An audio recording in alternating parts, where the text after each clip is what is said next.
السلام علیکم دوستو میری شادی کو ابھی 1.5 سال ہوا ہے۔ شادی کے وقت ایک کمپنی میں ملازمت کرتا تھا جو مجھے 25,000 روپے تنخواہ دیتے تھے۔ شادی کے بعد خرچہ بڑھ گیا، پھر بجلی گیس کے بل اتنے آنے لگے کہ 25,000 روپے میں 10 دن بھی نکلنا مشکل ہو گیا۔ پھر کہیں خاندان میں غمی خوشی ہو گئی تو اس کے الگ اخراجات، تنخواہ ہر ماہ کے 10 دن بعد ختم ہونے لگی۔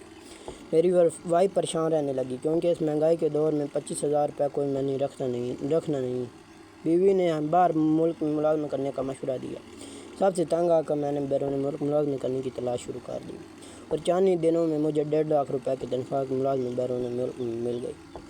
وائف بہت خوش تھی۔ کچھ دن بعد میں بیرون ملک کے لیے پرواز کر گیا۔ میں ہر ماہ وائف کو 1 لاکھ روپے بھیجنے لگا کیونکہ میرے والدین ہیں نہیں، نہ کوئی اور بھائی ہے، تو گھر میں بیوی بڑی تھی۔ اس وقت بہتر رہا، سب کچھ صحیح چلنے لگا۔ جتنا قرضہ تھا میں نے اتار دیا۔ میں نے پیسے جمع کر کے گھر بنانے کے لیے ایک پلاٹ بھی لے لیا۔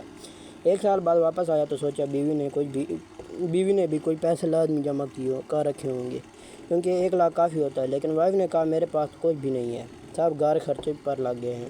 مجھے افسوس ضرور لگا کہ آسانی سے ہر ماہ کا 30-40 ہزار روپے بچا سکتا تھا، لیکن بہرحال میں نے خاموشی اختیار کر لی، کچھ نہیں بولا۔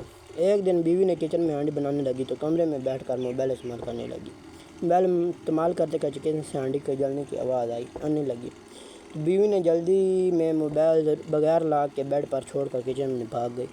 میں نے ایسے ہی بس بیوی کو موبائل اٹھایا تو اچانک واٹس ایپ پر کسی کا SMS موصول ہوا۔ لڑکی کے نام سے نمبر سیو تھا۔ میں سمجھا کوئی بیوی کی دوست ہوگی، لیکن جیسے میں نے SMS چیٹ ہسٹری پڑھنے شروع کی تو وہ کافی فرینک قسم کے SMS تھے، جیسے کوئی عاشق اور معشوق کے درمیان گفتگو ہوتی ہے۔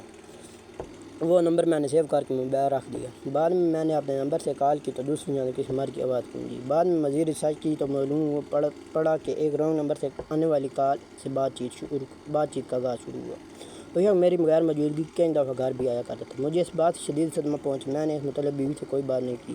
میں اس چیز کو لے کر انتہائی پریشان ہوں اور بیوی کو اس لیے کچھ بھی نہیں بول پا رہا کہ میری بہن میری بیوی کے بھائی ساتھ شادی شدہ ہے۔ میری بہن کی تو خیر ہے، لیکن بچے رول جاتے ہیں۔ بس اسی بات کی سوچ کر چپ کر جاتا ہوں، لیکن اندر سے اندر یہ بات میری دیمک کی طرح کھائی جا رہی تھی اور کوئی حال میرے کو نظر نہیں آتا۔ تو دوستو، اگر ہماری سٹوری آپ کو پسند آئی ہے تو چینل کو سبسکرائب اور ویڈیو کو لائک کر دیں۔